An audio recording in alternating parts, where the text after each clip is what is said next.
Assalamualaikum warahmatullahi wabarakatuh. Pada pertemuan kali ini saya akan membahas tentang korelasi koefisien V. Namun sebelumnya saya sedikit mengulang dulu tentang dasar-dasar dari statistika. Oke, saya ulang kembali apa yang dimaksud dengan statistika. Statistika adalah ilmu atau metode yang mempelajari cara untuk mengumpulkan, menyajikan, menganalisis data dan mengambil kesimpulan dalam kondisi ketidakpastian dan variasi. Kemudian, pembagian statistika berdasarkan tujuan pengolahan data. Ada statistika deskriptif dan statistika inferensia. Kalau statistika deskriptif sudah kita pelajari sebelum UTS, belajar tentang cara menyajikan data ke dalam bentuk yang mudah dibaca, seperti belajar tentang grafik, belajar tentang tabel distribusi frekuensi, belajar tentang standar deviasi, belajar tentang varians. Kemudian pasca UTS kita akan belajar tentang statistika inferensia. Kalau tadi statistika deskriptif digunakan untuk menyajikan data ke dalam bentuk yang mudah dibaca, sedangkan inferensia digunakan untuk menganalisis data dan mengambil kesimpulan dalam kondisi ketidakpastian dan variasi. Beda yang paling mencolok di antara deskriptif dan inferensia adalah pada statistika deskriptif kita tidak menemukan adanya hipotesis, baik itu hipotesis nol atau hipotesis awal atau hipotesis alternatif. Sedangkan pada statistika inferensia nanti kita akan menemukan hipotesis atau dugaan sementara. Contohnya, ini adalah metode-metode dalam statistika inferensia yang pastinya melibatkan hipotesis.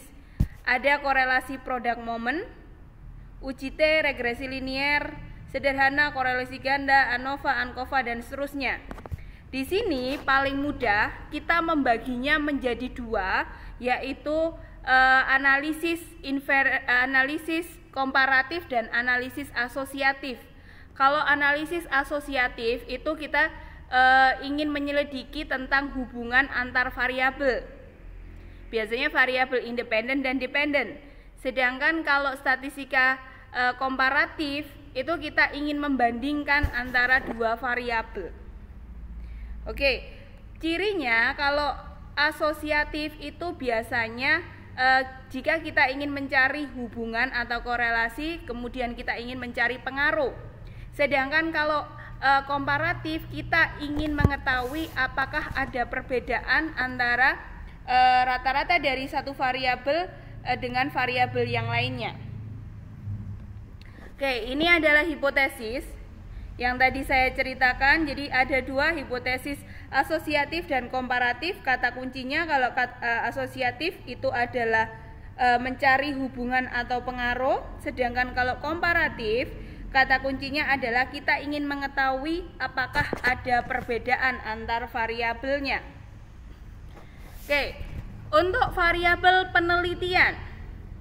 Variabel penelitian sebenarnya sudah pernah saya bahas sebelumnya, bisa dicek pada perkuliahan sebelumnya, yaitu atribut atau sifat atau nilai dari orang, objek atau kegiatan yang mempunyai variasi tertentu yang ditetapkan oleh peneliti untuk dipelajari kemudian ditarik kesimpulan. Jadi pada variabel penekanannya adalah kata variasi. Misal atribut jenis kelamin. Saya pernah menjelaskan ini. Jenis kelamin bisa menjadi variabel, bisa juga tidak menjadi variabel.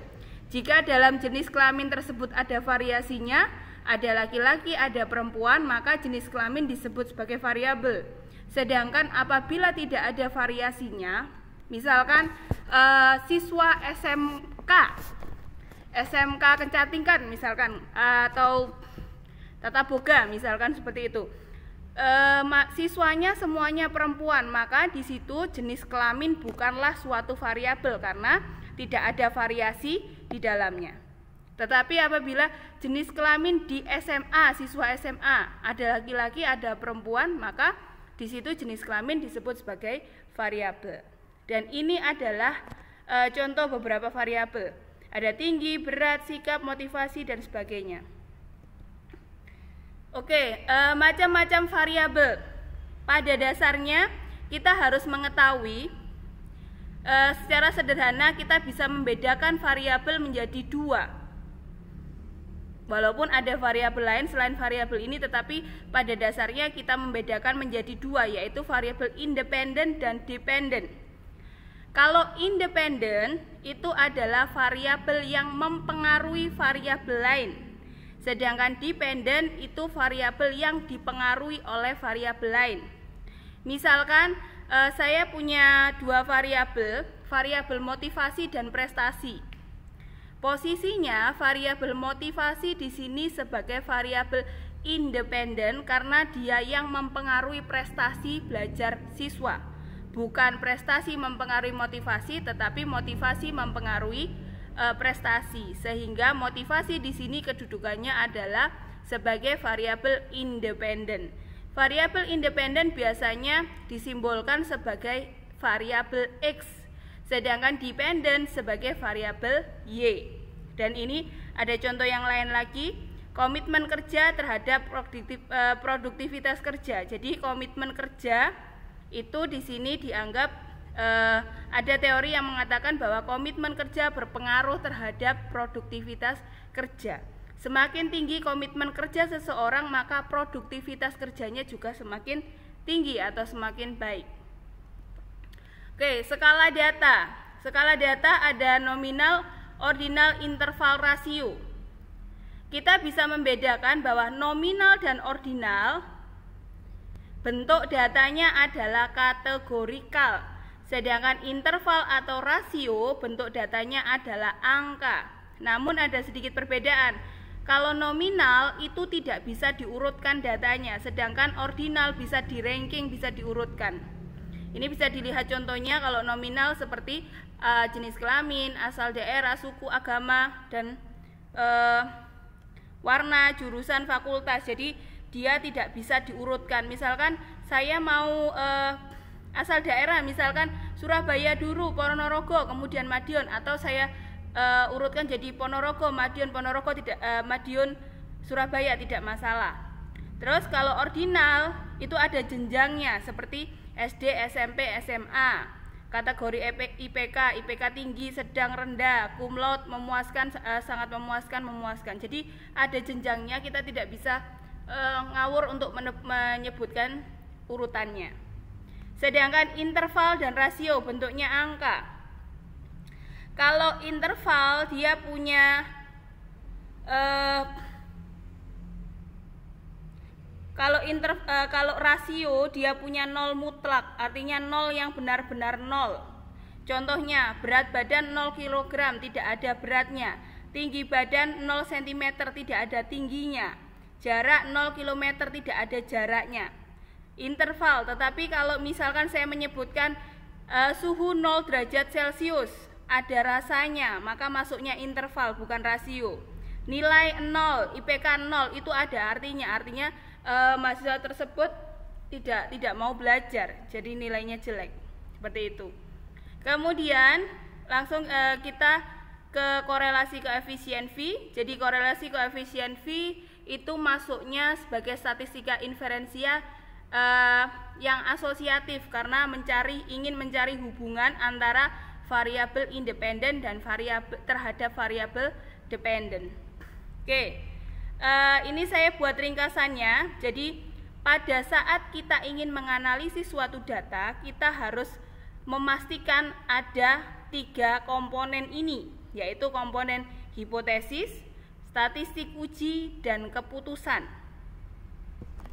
Hipotesis untuk asosiatif pasti H0-nya tidak ada korelasi atau hubungan yang signifikan antara variabel X dan variabel Y. Variabel X dan variabel Y yang saya merahi itu bisa diganti sesuai dengan variabelnya, jadi bisa berubah-ubah. Namun redaksi kalimatnya tetap seperti ini untuk hipotesis dari asosiatif. H1-nya ada korelasi atau hubungan yang signifikan antara variabel X dan variabel Y. H0 itu adalah hipotesis awal, dugaan awal. Kemudian H1 adalah hipotesis alternatif, dugaan alternatifnya. Jadi kalau hipotesisnya korelasi, hipotesisnya asosiatif, untuk analisis data ya, H0-nya pasti negatif dan H1-nya pasti positif. Dan untuk statistik uji, kita berkenalan dengan simbol baru, ini bacanya V. V hitung. V hitung itu rumusnya A kali D dikurangi B kali C dibagi akar A tambah B dikali A tambah C dikali B tambah D dikali C tambah D. Lalu A, B, C, D ini apa? A, B, C, D ini bisa kita lihat di sini. Jadi variabel X-nya ini ada 2 kategori. Dan variabel Y-nya juga 2 kategori. Jadi memang untuk korelasi koefisien V sendiri itu khusus digunakan jika skala datanya, skala data variabelnya itu nominal dengan 2 kategori. Misalkan prestasi belajar ada kategori tinggi, sedang, rendah, baik, buruk. Terus kemudian kedisiplinan tinggi, rendah. Terus kemudian ikut bimbel, keikutsertaan bimbel, ikut bimbel, tidak ikut bimbel, keikutsertaan pramuka, tidak ikut pramuka, tidak ikut pramuka, seperti itu. 2 tidak bisa 3. Kalau misalkan prestasi belajarnya ada kategori tinggi, sedang, rendah, maka tidak bisa menggunakan koefisien V. Nanti pakainya koefisien kontingensi, bukan V. Oke, diterima saja dulu. Kalau V itu digunakan jika skala datanya nominal dengan 2 kategori. Variabel dengan 2 kategori saja yang bisa dibagi menjadi 2 kategori. Kemudian tabelnya seperti ini bentuknya. Jadi ada jumlah adalah penjumlahan dari masing-masing nilai dalam selnya, bisa dilihat di sini. Dan setelah V hitung harus ada yang namanya V tabel. V tabel di sini sama dengan R tabel. R tabel itu apa? R itu adalah simbol dari product moment, korelasi product moment. Jadi tabelnya ada sendiri. Nanti saya tunjukkan, ini adalah tabelnya. Nanti pada contoh soalnya saja saya tunjukkan bagaimana caranya. Oke, V tabel itu sama dengan R tabel, di mana R N-2 itu adalah dB. dB adalah derajat bebas atau DF, degree of freedom. Jadi untuk mengetahui berapa nilainya maka kita harus tahu dB-nya terlebih dahulu. Dengan N adalah jumlah data. Oke, terus dan komponen ketiga, tadi komponen pertama adalah hipotesis. Dalam suatu analisis data harus ada 3 komponen ini, hipotesis, statistik uji, dan keputusan. Setelah ada V hitung dan V tabel, kita bisa membuat keputusan. Tolak H0, artinya H0 ini tidak ditolak, artinya yang bunyi adalah H1. Tolak H0 jika V hitungnya lebih besar atau sama dengan V tabel. Artinya ada korelasi atau hubungan yang signifikan antara variabel X dan variabel Y. Coba perhatikan di sini, ada H0 dan ada H1. Jika H0 ini ditolak, maka yang bunyi adalah H1. Tulis saja dipindah ke sini, artinya ada korelasi atau hubungan yang signifikan antara variabel X dan variabel Y. Oke. Selanjutnya, contoh soal korelasi koefisien V. Perhatikan contoh soalnya.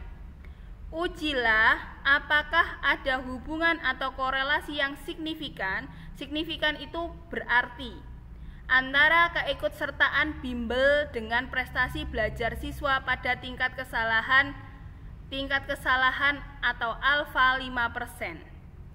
Oke, tingkat kesalahan itu adalah tingkat ketelitian. Jadi misalkan seperti ini, skripsi ini tingkat kesalahannya berapa? Tingkat kesalahannya 5%, berarti skripsi ini bisa dipercaya atau tingkat kebenarannya adalah 95%. Misal lagi, skripsi ini alfanya atau tingkat kesalahannya 1%, maka skripsi ini tingkat kebenarannya adalah 99% dan salahnya 1%. Kenapa seperti itu? Statistika selalu ada alfa karena ada yang namanya sampel. Statistika dasarnya adalah sampel. Sehingga tidak ada kebenaran mutlak, selalu ada yang namanya error dan alfanya atau ada tingkat kesalahannya. Oke. Ini adalah tabelnya. Perhatikan di sini ada dua variabel. Variabel keikutsertaan bimbel yang disimbolkan sebagai X dan variabel prestasi belajar yang disimbolkan sebagai Y. Keikutsertaan dibagi menjadi dua kategori, ikut bimbel dan tidak ikut bimbel. Prestasi dibagi jadi dua. Siswa yang prestasi belajarnya lebih besar sama dengan rata-rata kelas dan siswa yang nilainya lebih kecil dari rata-rata kelas. Jadi pembagiannya harus dua-dua baru bisa menggunakan koefisien V.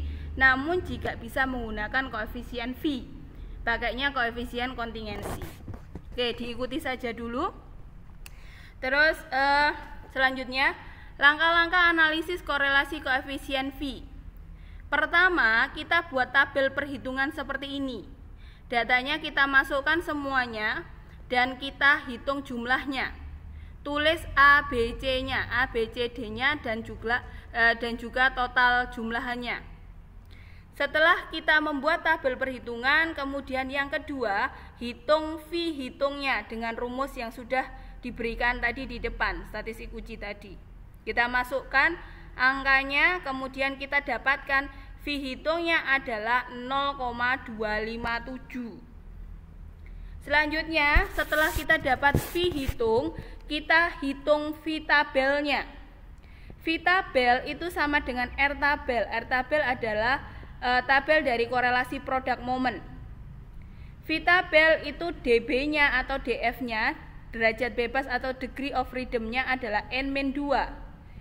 N tadi adalah jumlah total datanya, yaitu ada 200. 200 dikurangi 2 adalah 198. Coba sekarang kita cari di sini. Kita cari N198. Ada? Tidak ada ya. Adanya 175 langsung loncat 200. Karena di tabel tidak ada, maka kita bisa mendekati 198 dengan 200. Kita lihat alfanya ada 5%, 1%. Alfa kita tadi 5%, maka nilainya adalah 0,138. Kenapa didekati dengan 200 bukan 175? Kita dekati yang paling dekat. Kalau 175 terlalu jauh. Tetapi jika ada 198 di tabel, maka pakai yang 198. Karena tiap tabel berbeda, ada yang lengkap dan ada yang tidak lengkap. Oke, di sini didapatkan V tabelnya adalah 0,138. Terus, step keempat, tulis hipotesis, statistik uji, dan keputusan. Hipotesisnya kita contoh hipotesis yang dicontoh tadi, namun variabel X dan variabel Y kita ganti dengan variabel yang ada di soal. Jadi, H0-nya tidak ada korelasi atau hubungan yang signifikan antara keikutsertaan bimbel dan prestasi belajar. Keikutsertaan bimbel tadi X dan prestasi belajar tadi Y. H1 lawannya, tinggal tidaknya dihapus. Statistik uji, V hitungnya 0,257, V tabelnya 0,138. Keputusan, karena V hitung nilainya lebih besar dari V tabel, jadi 0,257 ini lebih besar dari 0,138, maka tolak H0. Artinya kalau tolak H0 berarti yang bunyi adalah H1, H0 tidak bunyi di sini. Maka kalau bunyi H1, kesimpulannya adalah ada korelasi atau hubungan yang signifikan antara keikutsertaan bimbel dan prestasi belajar. Oke. Dan ini adalah soal, silahkan dikerjakan. Jika ada yang masih kurang paham, silahkan bertanya pada kolom komentar. Oke, Terima kasih atas perhatiannya. Saya akhiri. Wassalamualaikum warahmatullahi wabarakatuh.